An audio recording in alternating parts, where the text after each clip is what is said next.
BJP की B team है वो वैसी? नहीं, हम नहीं मानते।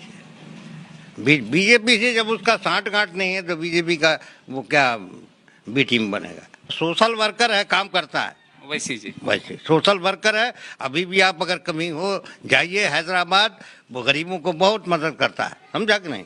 अब वो अच्छे घराने का लड़का है, ऐसी बात नहीं है।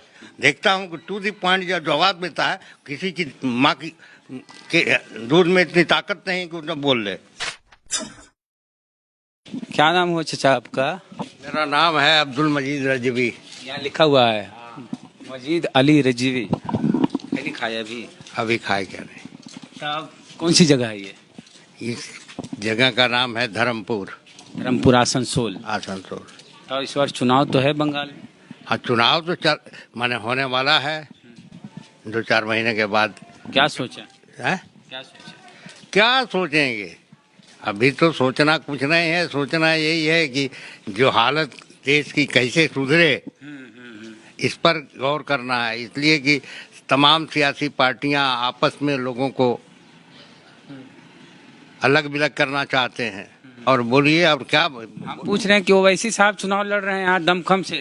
ये फर्स्ट अटेम्प्ट है। इसी बात वैसी खुद बोलता है कि पहले मैं हारता हूँ। वैसी का बयान है कि मैं जिस इलाके में जाता हूँ पहले हारता हूँ, हारने के बाद वो पहचान बनती है कि ये पहचान बनाने के लिए आ रहे हैं। अभी जाहिर है सियासी पार्टी है, लोगों के साथ जुझारू है। अब कुछ इलाके में जो भी मेहनत करेगा तो कुछ न कुछ फल ऊपर वाला देने वाला है, कुछ न कुछ लोग। और हिंदुस्तान का वोटर इतना जागरूक नहीं है। जरा सा बात पर कोई रुपये पर बिक रहे हैं, कोई बात पर बिक रहे हैं। बंगाल में भी रुपया बिक जाता है? बिक नहीं रहा है, यहाँ पर देख रहे हैं नेता बिक रहे हैं। यहाँ जो है जिंदगी खपा दिया एक पार्टी में, माकपा में, माकपा के बाद आ गए टीएमसी में, टीएमसी के बाद आ गए पैसा लिए चले गए बीजेपी में। देख लिया कि ये शक्तिशाली है, बस इसको अपना हाथ में लिया। अच्छा, एगो आरोप लगता है ओवैसी जी पर कि वो बीजेपी के एजेंट हैं, इस पर? ना, ये तो मेरे सवाल से, मेरे विचार से बिल्कुल गलत है। इसलिए कि वो बीजेपी का सख्त अगेंस्ट आदमी है। इसलिए लोग बोलते हैं मेरे समझ से कि चूंकि सेकुलर आदमी ही इसको पसंद करेगा, वैसी को। जो बीजेपी माइंडेड है वो वैसी को कभी वोट नहीं करेगा। तो अब ये लोग कहते हैं कि ये काटेंगे वोट, तो कांग्रेस का काटेंगे, टीएमसी का काटेंगे, सीपीएम का काटेंगे। माने जो सेकुलर अपने को पार्टियां कहती हैं उनके वोट को काटेंगे। इसलिए जो है इसको बी टीम बोलते हैं। इसलिए बोलते हैं इनकी वोट काटेंगे तो बीजेपी निकल जाएगी। यही आंकड़ा लगाते हैं लोग। तो ये जो आरोप है कि चुनाव बीजेपी, ममता बनर्जी भी बोली कि करोड़ों रुपया खर्चा करके हैदराबाद की पार्टी को यहाँ लाया गया है बीजेपी के द्वारा, मीम को। नहीं, वो बोल सकती है, उसका अपना जगह है बात करना, लेकिन मैं बी टीम नहीं मानता हूँ। बीजेपी की बी टीम है वो वैसी? नहीं, हम नहीं मानते। बीजेपी से जब उसका साठ गांठ नहीं है तो बीजेपी का वो क्या बी टीम बनेगा। लोग कहते हैं कि कोई भी बीजेपी के खिलाफ बोलता है तो ईडी और सीबीआई उसके खिलाफ लगा दी जाती है।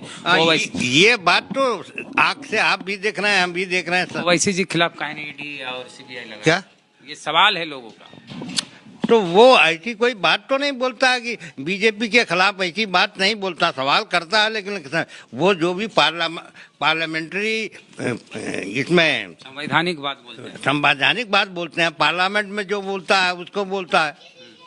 अच्छा, तो ये भी तो बात है कि ना वो सीएम रहे हैं ना मंत्री रहे हैं तो घोटाला नहीं किए हैं, तो घोटाले नहीं किए हैं ना कोई बड़े पद पे उस तरह के मंत्री रहे हैं, तो ईडी सीबीआई कहाँ से लगाया जाएगा? ये भी तो हो सकता है ना, ये भी हो सकता है। और सबसे बड़ी चीज है कि अब आपको सिर्फ बोल रहे हैं हैदराबाद का ये जो कारपोरेशन इलेक्शन था, उसमें आपने देखा कि योगी जी गए, मोदी जी गए, ये मोदी जी नहीं गए, अमित शाह जी गए, नड्डा जी गए, और जहाँ गए वैसी के फील्ड में ही वो लोग खास करके, बल्कि यहाँ तक बोला कि इसका नाम हम भावनगर रखेंगे, अमुक रखेंगे, टमुक रखेंगे। पूरा नजर रखते हैं। हाँ, नजर रखते हैं, लेकिन कुछ नहीं हुआ वैसी जी। लेकिन सवाल है कि ये योगी फेल हो गए, नड्डा फेल हो गए। इसलिए कि वो सोशल वर्कर है, काम करता है वैसी जी। वैसे सोशल वर्कर है। अभी भी आप अगर कमी हो जाइए हैदराबाद, वो गरीबों को बहुत मदद करता है, समझा कि नहीं। अब वो अच्छे घराने का लड़का है, ऐसी बात नहीं है, परस्पर है, वरना वो बैरिस्ट्री किया लंदन से, ये खेला बात नहीं है। और कानून जब पार्लियामेंट में जब बहस होती है, पार्लियामेंट जब से चलता है लीव सेशन, तो उसको मैं खास करके सुनता हूँ, देखता हूँ कि टू द पॉइंट जब जवाब देता है, किसी की माँ की के दूध में इतनी ताकत नहीं कि उन्हें बोल ले। ओवैसी जितना, हाँ वैसी अभी सबसे ज्यादा काबिल नेता में से वो है। वही है, समझा कि नहीं।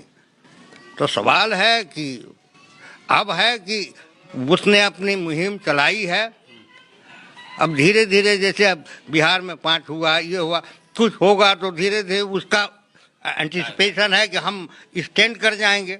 बीजेपी क्या थी, बीजेपी दो, हम लोगों के लाइफ में हमने देखा कि 2 सिर्फ आडवाणी और अटल बिहारी वाजपेयी, 2 ही आदमी को बीजेपी में हम देखते थे।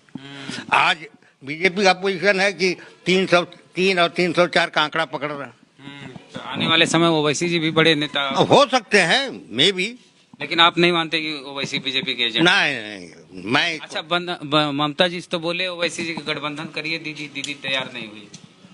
सुनिए, दीदी तैयार नहीं हुई, ये दीदी की और बात है। दीदी तो ये भी कल देखा पेपर में, सीताराम येचुरी भी बोले हैं कि अगर सीपीएम का ममता के खिलाफ कोई ऐसा ये होता है तो बीजेपी का फायदा होगा। माने इसके विरुद्ध में कुछ ना बोला जाए, लेकिन इसका मतलब उससे अंदाज लग रहा है कि येचुरी भी चाहे होंगे गठबंधन हो जाए, कि गठबंधन हो जाए, लेकिन उसने कहा नहीं, गठबंधन नहीं करेंगे।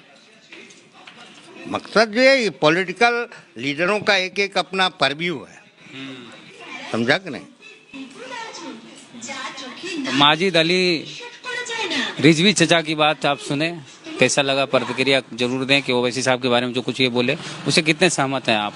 फेसबुक पे वीडियो देख रहे हैं तो वीडियो को जरूर शेयर करें, पेज को लाइक फॉलो नहीं किए तो कर लीजिए, यूट्यूब पे वीडियो देख रहे हैं तो चैनल को सब्सक्राइब कर लीजिए अगर नहीं किए तो, और शेयर कर दीजिए इधर उधर व्हाट्सएप से, फेसबुक से। चलते हैं, जय भीम, जय भारत।